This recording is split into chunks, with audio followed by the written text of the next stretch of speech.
ನಮಸ್ಕಾರ ವೀಕ್ಷಕರೇ, ಇವತ್ತು ನಾನು ಈ ಉರಿ ಬಿಸಿಲಿಗೆ ತಂಪಾದ ಒಂದು ಐಸ್ ಕ್ರೀಮ್ ರೆಸಿಪಿನ ತೋರಿಸ್ಕೊಡ್ತಾ ಇದ್ದೀನಿ. ಈ ಐಸ್ ಕ್ರೀಮ್ನ ವಿಶೇಷತೆ ಏನಂದರೆ, ನಾನು ಒಲೆ ಹಚ್ತೇನೆ ಹಾಗೆ ಹಾಲನ್ನು ಉಪಯೋಗಿಸ್ತೇನೆ ಈ ಐಸ್ ಕ್ರೀಮ್ನ ಮಾಡಿದ್ದೀನಿ.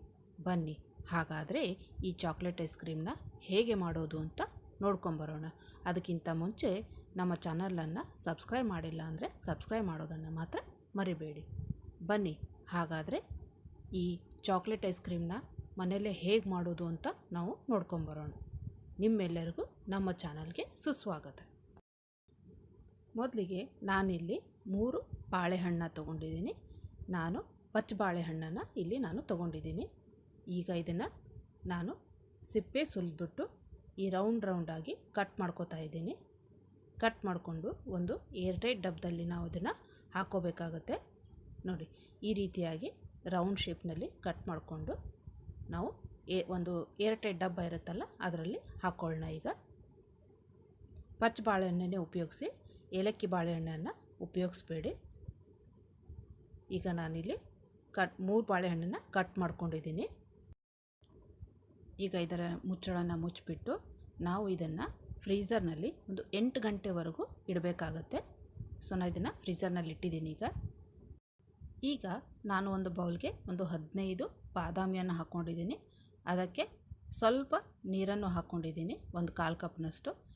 ಇದನ್ನು ಮುಚ್ಚಿಬಿಟ್ಟು ನಾವೊಂದು 5 ಗಂಟೆ ಅದನ್ನು ನೆನೆಯೋಕೆ ಬಿಡಬೇಕು. ನೋಡಿ, ಈಗ 5 ಗಂಟೆ ಆಗಿದೆ ನಾನು ನೆನೆಸಿ. ನೋಡಿ, ನೆನೆದ ಮೇಲೆ ಈ ರೀತಿಯಾಗಿರುತ್ತೆ. ಈಗ ನಾವು ಇದರದ್ದು ಸಿಪ್ಪೆನ ತಕ್ಕೋಬೇಕು. ನೋಡಿ, ಸಿಪ್ಪೆನೂ ಸುಲಭವಾಗಿ ಬರುತ್ತೆ, ತುಂಬ ಏನು ಕಷ್ಟ ಏನಿಲ್ಲ. ಈ ರೀತಿ ಸಿಪ್ಪೆನ ತಕ್ಕೋಬೇಕು. ಸೊ ನಾನೀಗ ಸಿಪ್ಪೆನ ತಕ್ಕೋತಾ ಇದ್ದೀನಿ. ನೋಡಿ, ಎಷ್ಟು ಈಸಿಯಾಗಿ ಬರುತ್ತೆ. ಈ ರೀತಿಯಾಗಿ ಒಂದೊಂದಾಗಿ ಸಿಪ್ಪೆನ ತಕ್ಕೊಂಡು ನಾನಿಲ್ಲಿ ಎಲ್ಲದರದ್ದು ಸಿಪ್ಪೆನ ತಕ್ಕೊಂಡಿದ್ದೀನಿ. ಈಗೇನು ಮಾಡಬೇಕು, ನಾವು ಈ ಬಾದಾಮಿ ಇರುತ್ತಲ್ಲ ಇದನ್ನು ನಾವು ಮಿಕ್ಸರ್ ಜಾರ್ಗೆ ಹಾಕೋತಾ ಇದ್ದೀನಿ. ಹಾಗೆ ಇದಕ್ಕೆ ಒಂದು 2 ಟೇಬಲ್ ಸ್ಪೂನಷ್ಟು ನೀರನ್ನು ಹಾಕ್ಕೊಂಡಿದ್ದೀನಿ. ಹಾಗೆ 3 ಟೇಬಲ್ ಸ್ಪೂನಷ್ಟು ಇಲ್ಲಿ ನಾನು ಸಕ್ಕರೆನ ಹಾಕೋತಾ ಇದ್ದೀನಿ. ನಿಮಗೆ ಇನ್ನೂ ಸ್ವಲ್ಪ ಸ್ವೀಟ್ ಬೇಕು ಅಂದರೆ ಇನ್ನೊಂದು ಟೇಬಲ್ ಸ್ಪೂನ್ನ ನೀವು ಎಕ್ಸ್ಟ್ರಾ ಹಾಕ್ಕೋಬೋದು. ಹಾಗೆ ಇಲ್ಲಿ ನಾನು ಚಾಕ್ಲೇಟ್ ಎಸೆನ್ಸ್ನ ಹಾಕ್ಕೊಂಡಿದ್ದೀನಿ. ನಿಮ್ಮ ಮನೇಲಿ ಇಲ್ಲ ಅಂದರೆ ನೀವು ವೆನಿಲಾ ಎಸೆನ್ಸ್ ಕೂಡ ಹಾಕ್ಕೋಬೋದು. ನಾನು 1 ಚಮಚದಷ್ಟು ಹಾಕ್ಕೊಂಡಿದ್ದೀನಿ. ಈಗ ಇದನ್ನು ಗ್ರೈಂಡ್ ಮಾಡ್ಕೊಂಡಿದ್ದೀನಿ ನಾನಿಲ್ಲಿ. ನೋಡಿ, ಗ್ರೈಂಡ್ ಮಾಡಿದ್ಮೇಲೆ ಹೀಗಾಗುತ್ತೆ. ಈಗ ನಾವು ಮೊದಲೇ ಫ್ರೀಝರ್ನಲ್ಲಿ ಬಾಳೆಹಣ್ಣು ಇಟ್ಟಿರ್ತೀವಲ್ವ, ಅದನ್ನು ತೆಗೆದುಬಿಟ್ಟು ನೋಡಿ, ಈ ರೀತಿಯಾಗಿ ಆಗಿರುತ್ತೆ. ಅದು ರಫ್ ಆಗಿ ಈ ರೀತಿ ಆಗಿರುತ್ತೆ. ಸೊ ಈಗ ನಾವು ಅದು ಮಿಕ್ಸರ್ ಜಾರ್ಗೆ ಆ ಫ್ರೀಝರ್ನಲ್ಲಿ ಫ್ರೀಸ್ ಮಾಡಿರ್ತೀವಲ್ವ ಆ ಬಾಳೆಹಣ್ಣನ್ನು ಎಲ್ಲವನ್ನು ಇದಕ್ಕೆ ಹಾಕ್ಕೊಳ್ಳೋಣ. ಈಗ ಮಿಕ್ಸರ್ ಜಾರ್ಗೆ ಹಾಗೆ ಇದಕ್ಕೆ ನಾನಿಲ್ಲಿ ಒಂದು 1/2 ಕಪ್ನಷ್ಟು ಚಾಕ್ಲೇಟ್ನ ಹಾಕ್ಕೊಂಡಿದ್ದೀನಿ. ನಿಮ್ಮ ಮನೆಯಲ್ಲಿ ಈ ರೀತಿ ಚಾಕ್ಲೇಟ್ ಇಲ್ಲ ಅಂತಂದರೆ ನೀವು ಡೈರಿ ಮಿಲ್ಕ್ ಚಾಕ್ಲೇಟ್ ಇರುತ್ತಲ್ಲ ಅದನ್ನು ಕೂಡ ಹಾಕ್ಕೋಬೋದು. ಈಗ ಅದನ್ನು ಗ್ರೈಂಡ್ ಮಾಡ್ಕೊಂಬಂದಿದ್ದೀನಿ ನಾನೀಗ. ನೋಡಿ, ಗ್ರೈಂಡ್ ಮಾಡಿದ್ಮೇಲೆ ಎಷ್ಟು ಚೆನ್ನಾಗಿ ಎಷ್ಟು ಸ್ಮೂತಾಗಿ ಬಂದಿದೆ ಅಂತ ನೋಡಿ. ಈಗ ನಾವಿದನ್ನು ಒಂದು ಕಂಟೈನರ್ಗೆ ಹಾಕ್ಕೊಳ್ಳೋಣ. ನಾನಿಲ್ಲಿ ಕೇಕ್ ಟಿನ್ನ ತೊಗೊಂಡಿದ್ದೀನಿ. ನಿಮ್ಮ ಹತ್ರ ಇದಿಲ್ಲ ಅಂದರೆ ನೀವು ಯಾವುದಾದ್ರೂ ಒಂದು ಡಬ್ಬದಲ್ಲಿ ಇದನ್ನು ನೀವು ಫ್ರೀಸ್ ಮಾಡ್ಬೋದು. ನಾನಿಲ್ಲಿ ಒಂದು ಕಂಟೈನರ್ಗೆ ಹಾಕ್ಕೊಂಡಿದ್ದೀನಿ.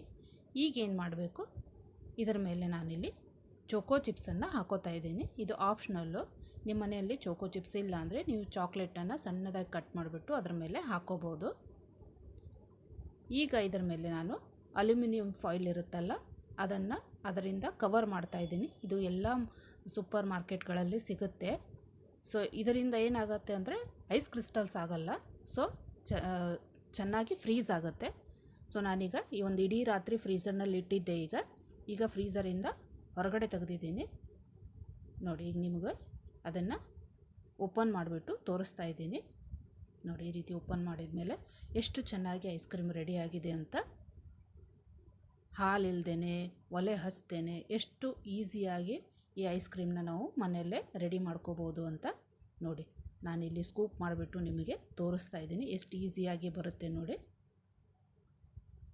ಎಷ್ಟು ಚೆನ್ನಾಗಿ ಕ್ರೀಮಿ ಟೆಕ್ಸ್ಚರಲ್ಲಿ ಐಸ್ ಕ್ರೀಮ್ ರೆಡಿಯಾಗಿದೆ ಅಂತ. ತಿನ್ನೋಕ್ಕೂ ಕೂಡ ಅಷ್ಟೇ ರುಚಿಯಾಗಿರುತ್ತೆ. ಮತ್ತು ಇದು ಹೆಲ್ದಿ ಕೂಡ, ಮಕ್ಕಳಿಗೂ ತುಂಬ ಇಷ್ಟ ಆಗುತ್ತೆ. ಮಕ್ಕಳಿಗಷ್ಟೇ ಅಲ್ಲದೆ ದೊಡ್ಡವರು ಕೂಡ ಇದನ್ನು ಇಷ್ಟಪಟ್ಟು ತಿಂತಾರೆ. ಮತ್ತು ಹೆಲ್ದಿಯಾಗೂ ಇರುತ್ತೆ. ಮತ್ತು ಬೇಗನೂ ಆಗುತ್ತೆ. ನೋಡಿದ್ರಲ್ಲ ವೀಕ್ಷಕರೇ, ಮನೆಯಲ್ಲೇ ಹಾಲು ಉಪಯೋಗಿಸ್ತೇನೆ ಹಾಗೆ ಒಲೆನ ಹಚ್ತೇನೆ ನಾವು ಐಸ್ ಕ್ರೀಮ್ನ ಹೇಗೆ ಮಾಡೋದು ಅಂತ. ಈ ಬಿಸಿಲಿಗೆ ಮಕ್ಕಳು ಐಸ್ ಕ್ರೀಮ್ನ ಕೇಳಿದಾಗ ಹೀಗೆ ಮನೆಯಲ್ಲೇ ಮಾಡಿಕೊಟ್ರೆ ಎಷ್ಟು ಚೆನ್ನಾಗಿರುತ್ತಲ್ವ. ಸೊ ಮನೆಯಲ್ಲಿ ಬಾಳೆಹಣ್ಣಂತೂ ಇದ್ದೇ ಇರುತ್ತೆ. ಸೊ ಇದನ್ನು ಈಸಿಯಾಗಿ ನೀವು ಮನೆಯಲ್ಲೇ ಮಾಡ್ಕೋಬೋದು ಮತ್ತು ಹೆಲ್ದಿಯಾಗಿ ಕೂಡ ಇರುತ್ತೆ. ಅದರಲ್ಲೂ ಮಕ್ಕಳಿಗೆ ಚಾಕ್ಲೇಟ್ ಐಸ್ ಕ್ರೀಮ್ ಅಂದರೆ ತುಂಬಾ ಇಷ್ಟ ಆಗುತ್ತೆ. ಸೊ ಮನೆಯಲ್ಲೇ ಈಸಿಯಾಗಿ ಚಾಕ್ಲೇಟ್ ಐಸ್ ಕ್ರೀಮ್ನ ಹೇಗೆ ಮಾಡೋದು ಅಂತ ನೋಡಿದ್ರಲ್ವ. ಈ ರೆಸಿಪಿನ ಒಮ್ಮೆ ಮನೆಯಲ್ಲಿ ಟ್ರೈ ಮಾಡಿ ನೋಡಿ. ಹಾಗೆ ಈ ರೆಸಿಪಿ ನಿಮಗೆ ಇಷ್ಟ ಆಗಿದ್ದರೆ ಲೈಕ್ ಮಾಡಿ, ಶೇರ್ ಮಾಡಿ, ಹಾಗೆ ನಮ್ಮ ಚಾನಲನ್ನು ಸಬ್ಸ್ಕ್ರೈಬ್ ಮಾಡೋದನ್ನು ಮಾತ್ರ ಮರಿಬೇಡಿ. ಮುಂದಿನ ಒಂದು ಹೊಸ ರೆಸಿಪಿಯೊಂದಿಗೆ ಮತ್ತೆ ನಾನು ನಿಮ್ಮನ್ನು ಭೇಟಿ ಆಗ್ತೀನಿ. ಅಲ್ಲಿವರೆಗೂ ಎಲ್ಲರಿಗೂ ಧನ್ಯವಾದಗಳು. Thank you for watching.